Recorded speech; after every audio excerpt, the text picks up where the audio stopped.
নমস্কার, আমি Sudipa. Life with Sudipa Suraj চ্যানেলের আরো একটি সুন্দর ব্লগে আপনাদের সকলকে জানাই স্বাগত। আশা করি সকলেই ভালো আছেন। আমিও আজকে ভীষণ ভালো আছি। অনেক দিন পর নিজেদের মতো একটু ঘুরতে বেরিয়েছি। আর আজ আমাদের গন্তব্য বোলপুর শান্তিনিকেতন। আমাদের যখনই মনে হয় একদিনের জন্য কোথাও একটু ঘুরতে যাব, তখনই আমরা শান্তিনিকেতন ঘুরতে আসি।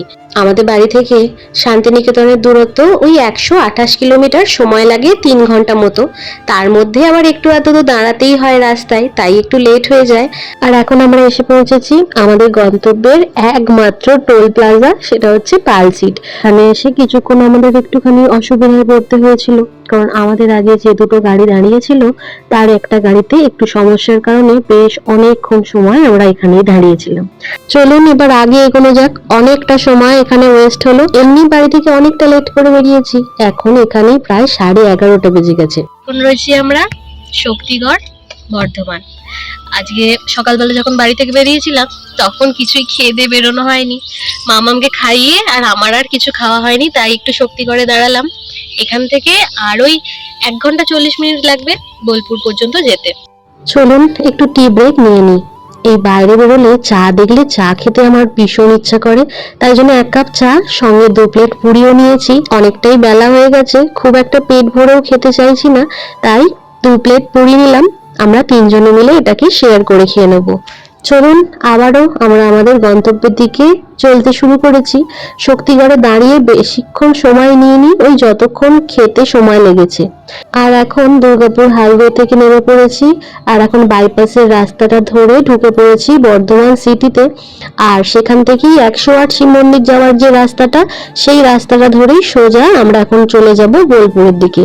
রাস্তায় আবার একটা রেল গেটও পেয়েছি, সেখানে কিছুক্ষণ দাঁড়িয়েছিলাম দুটো ট্রেন যেতে। তারপর এখন আমরা আমাদের আবার গন্তব্যের দিকে যেতে শুরু করেছি। তবে বর্ধমানের পর থেকে রাস্তার অবস্থা কিন্তু খুব একটা ভালো না। কিছু কিছু জায়গা ভালো পেলেও ম্যাক্সিমাম জায়গায় ভীষণই খারাপ ছিল। গাড়ি তো খুব একটা জোরে চালানোও যাচ্ছিল না, ওই আস্তে আস্তেই যেতে হচ্ছিল। এবছর প্রায় 3 বার আমার শান্তিনিকেতন ঘোরা হয়ে গেল। যতবারই এই রাস্তা দিয়ে আসি ততবারই এই রাস্তার এরকম বেহাল অবস্থায় দেখি। এই কদিনের বৃষ্টি দেখেই কিন্তু আজকের ট্রিপটা আমরা প্ল্যান করেছিলাম, কিন্তু আজকেই দেখুন প্রচন্ড রোদ্দুর উঠেছে। তো যাই হোক, অবশেষে আমরা পৌঁছে গেছি বোলপুর। আমাদের আজকের প্রথম গন্তব্য হচ্ছে কঙ্কালীতলা মন্দির। প্রত্যেকবারই বোলপুর যখনই আসি তখনই মায়ের কাছে একবার করে দেখা করতে আসি। এখন কি পুজো দেওয়া যাবে সব সময়, তাই তো? মন্দিরে ঢোকার আগেই গাড়িটা পার্কিং করার জন্য 20 টাকা করে চার্জ লাগে। সেই টিকিটটা কেটে নিয়েই এখন গাড়িটা পার্ক করতে ঢুকে পড়েছি। আর যেখানে গাড়িটা রাখা হবে সেখানেই একটা সুন্দর শিবের মন্দির রয়েছে, চাইলে আপনারা এখানে ঘুরেও দেখতে পারেন। আমরা যেহেতু এর আগে গেছি তাই জন্য আপনাদের দূর থেকেই দেখিয়ে দিলাম। মন্দিরে ঢোকবার আগেই অনেক পুজোর ডালার দোকান আছে, সেখান থেকেই একটা পুজোর ডালা কিনে নিয়ে এখন আমরা চলে এসেছি মন্দিরের ভেতরেই। আর আমার কর্তামশাই আর মেয়ে গেছে ভেতরে পুজো দিতে, আর আমি ততক্ষণ বাইরেটা একটু ঘুরে দেখছিলাম। এই মন্দিরে কিন্তু মায়ের কোনো বিগ্রহ নেই, ছবিতেই মাকে পুজো করা হয়। এটি 51টি সতীপীঠের মধ্যে একটা পীঠ, যেখানে মায়ের কোমরের অংশ পড়েছিল। তারপর থেকেই এখানের নাম কঙ্কালীতলা। তারপরেই আমরা মন্দির চত্বরটা একটু ঘুরে দেখছিলাম। আর এখন আমরা চলে এসেছি মন্দিরের পিছনে কোপাই নদীর পাড়ে। এই সেই বিখ্যাত কোপাই নদী, যেটা আমরা রবীন্দ্রনাথ ঠাকুরের গল্প কবিতার মধ্যে পাই। আর এখন যেহেতু বর্ষাকাল, তাই নদীতে কিন্তু অনেকটাই জল হয়েছে। আর জায়গাটা এতটাই সুন্দর, এখানে ঘন্টার পর ঘন্টা কাটিয়ে দেওয়া যায়।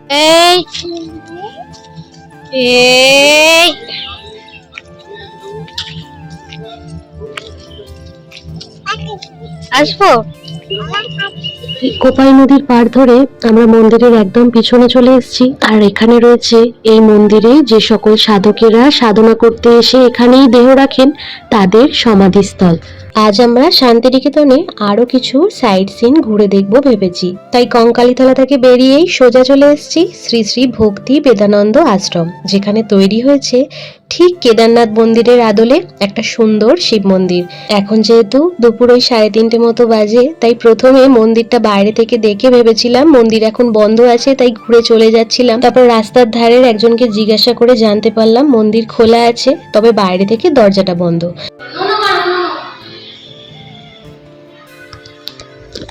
মাম্মা বস বস বস বস বস আর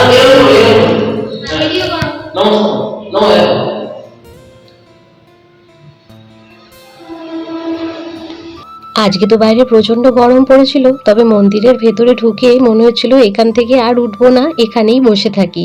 আমার মেয়ে তো একদমই মন্দির থেকে বেরোতে চাইছিল না, কিন্তু ওই যে আজকে হাতে সময় অনেকটাই কম। এমনি দেরি করে দুপুরবেলা বেরিয়েছি, তার উপরে পুরোটা কভার করতে হবে এখনো, তাই বেশিক্ষণ এখানে না কাটিয়ে দূর থেকেই সবটা দর্শন করে নিয়ে বেরিয়ে পড়লাম আমাদের নেক্সট গন্তব্যের দিকে। আর এখন আমরা রয়েছি বোলপুরের বিখ্যাত সুরুল রাজবাড়িতে, যেটি কিন্তু সরকার বাড়ি নামেও খ্যাত। এই বাড়িতেই বহু পুরনো বাংলা সিরিয়াল রানী রাসমণির শুটিং হয়েছিল। এছাড়া বহু বাংলা সিনেমার শুটিংও কিন্তু এই বাড়িতেই হয়েছে। তো চলুন এবার বাড়ির ভেতরটা একটু ঘুরে দেখি। এই বাড়িতে ঢোকার আগে প্রথমেই কিন্তু টিকিট কেটে নিতে হবে। তবে রাজবাড়ির দোতলায় যাওয়ার কিন্তু কোনো পারমিশন নেই, শুধুমাত্র এই নিচের তলাটাই আপনারা ঘুরে দেখতে পারেন। আমরাও কিছুক্ষণ নিজেদের মতো একটু সময় কাটিয়েছি, ছবি তুলেছি, আর দুপুরের প্রায় অনেকটা সময় আমরা এই রাজবাড়িতে বসেই কাটিয়ে দিয়েছি। বাইরে আজকে প্রচন্ড গরম ছিল, রাজবাড়ির ভেতরটা যেহেতু ঠান্ডা, আমার মেয়ে তো একদমই এখান থেকে যেতে চাইছিল না, সে নিজের মতো খেলা করছিল, তাই ওকে নিয়ে কিছুক্ষণ আমরা এখানেই বসে গেছিলাম। প্রায় 300 বছরেরও বেশি সময় ধরে এই সরকার বাড়িতে দুর্গাপুজো হয়, আর তারই প্রস্তুতি কিন্তু এখনই শুরু হয়ে গেছে। দুর্গাপুজোর সময় নাকি এই বাড়িতে প্রচুর মানুষের সমাগম হয়, তাই খুব ইচ্ছা রইল একবার পুজোর সময় ঘুরতে আসার।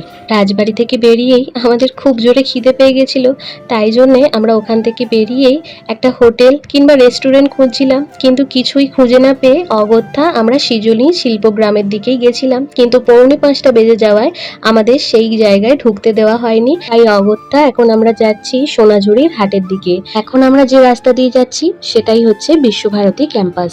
এখানেও কিন্তু অনেকগুলো দেখার জায়গা রয়েছে। আপনারা যদি একটু সকাল করে আসেন তাহলে একটা টোটো বুক করে একটা গাইড নিয়ে নেবেন, তারাই আপনাদের ভালো করে বুঝিয়ে ঘুরিয়ে দেবে। এই চত্বরেই কিন্তু একটি মিউজিয়াম রয়েছে, যেটা এখানে এসে জানতে পারলাম বৃহস্পতিবার দিন বন্ধ থাকে, যেখানে রবীন্দ্রনাথ ঠাকুরের ব্যবহৃত বহু জিনিস আপনারা দেখতে পাবেন। তো চলুন আমরা চলে এসেছি সেই বিখ্যাত সোনাঝুরির হাটে। বুধবার বাদে সপ্তাহে প্রায় প্রত্যেক দিনই এই হাটটা খোলা থাকে, তবে হাটটা ঘুরে দেখবার আগে আমরা চলে গেছিলাম এই সোনাঝুরি হাটের মধ্যে বিখ্যাত রেস্টুরেন্ট শকুন্তলা রেস্টুরেন্ট এবং রিসর্টে। সেখানে গিয়েই দেখলাম রেস্টুরেন্ট বন্ধ আছে ওদের রেনোভেশনের কাজের জন্য, তাই আমাদের ভেতরে পাঠানো হলো। ওদের ভেতরেই একটা সুন্দর রেস্টুরেন্ট করা হয়েছে, তাই আমরা রিসর্টটা পার হয়ে ভেতরে খেতে ঢুকেছিলাম ঠিকই, কিন্তু গিয়ে জানতে পারলাম এখানে কোনো খাবারই পাওয়া যাবে না, শুধুমাত্রই ভাতটাই পাওয়া যাবে। তবে এই 5টার সময় ভাত খেতে আমাদের কারোরই ইচ্ছা করছিল না, তাই জন্য বাইরে বেরিয়েই রাস্তার ধারে ছোট দোকানগুলো থেকে কিনে নিয়েছিলাম কেক। ওইটা খেয়েই আমরা সোনাঝুরি হাটটা ঘুরে দেখছিলাম, আর ওখানে ঘুরতে ঘুরতেই খেয়েছিলাম দই। ওখানে না খুব সুন্দর দই আর রাবড়ি কিনতে পাওয়া যায়। এরপরে আমি হাটে কেনাকাটাই করছিলাম, আর তার পাশেই এই বাঁশি আর মাদলের তালে হচ্ছিল সাঁওতালি নাচ। আর আমাকে দেখতে পেয়ে তারা জোর করেই টেনে নিয়ে গেল তাদের সাথে নাচার জন্য। এদিকে মেয়ে তো আমার ভীষণ কান্নাকাটি করছে, তাই জন্য ওকে নিয়েও আমি একটুখানি ওনাদের সাথে সাথে তালে তালে একটু নেচে নিলাম। বোলপুরে এলে এই সাঁওতালি নাচ আর বাউলের সুর শুনতে আমার ভীষণ ভালো লাগে। তো যাই হোক, আমি কোনোদিনই এনাদের সাথে এরকম ভাবে নাচিনি, তবে এই প্রথমবারের এক্সপিরিয়েন্সটা আমার দারুণ লেগেছিল, তাই সবার সাথে একটা ছবিও তুলে নিলাম। এরপরেই মেলাটা একটু ঘুরে দেখতে গিয়ে দূর থেকে চোখে পড়লো এই নারকোলের খোলা দিয়ে তৈরি সুন্দর সুন্দর হাতের কাজ। সামনে থেকে জিনিসগুলো দেখতে এত সুন্দর লাগছিল, তাই একটু ছবি তুলে নিলাম। এরপরে চলে এসেছি একটা জুয়েলারির দোকানে, যেখানে ছিল ওনাদের নিজস্ব হাতে তৈরি অসংখ্য জুয়েলারি, যার মধ্যে থেকে নিজের পছন্দের একটা দুটো জিনিস কিনেছি, আর কিনেছি মেয়ের জন্য কটা জামা। আমি যখনই সোনাঝুরি আসি তখনই এখান থেকে মেয়ের বাড়িতে পরার জন্য জামা কাপড় কিনে নিয়ে যাই। এখানে ছোটদের জিনিস ছাড়াও ঘর সাজানোর জিনিস, বড়দের জামা কাপড় সবকিছুই পাওয়া যায়। একটু দরদাম করে কিনলে আপনাদের লাভই হবে। চলুন এবার বাড়ি যাওয়ার পালা। অনেকটা রাত্রির হয়ে গেছে, এখান থেকে বাড়ি ফিরতে এখন মোটামুটি প্রায় 2 ঘন্টার মতো সময় লাগবে। তার আগে আজকে সারাদিন কিচ্ছু খাওয়া হয়নি। সোনাঝুরি হাটে গিয়েও প্রত্যেকটা রেস্টুরেন্টেই দেখলাম কি কোনো খাবার নেই। একটা জায়গায় যা হোক খাবার পেয়েছিলাম, কিন্তু বিকাল 5টার সময় ভাত খেতে একদম ইচ্ছা করছিল না, তাই জন্য আর ভাত খাওয়া হয়নি। তো যাই হোক, বাড়িতে ফোন করে দিয়েছি, মাকে বলেছি রাত্রিবেলা ভাত করতে। তো তার আগে কিছুক্ষণ আমরা কিছু টুকটাক খাবার খেয়ে নেবো, একদম পেটটা খালি, একদম মাথা ব্যথা যন্ত্রণা করছে। তো যাই হোক, আজকের ভিডিওটা এই পর্যন্তই রাখি, দেখা হবে আবার একটা নতুন ভিডিওতে।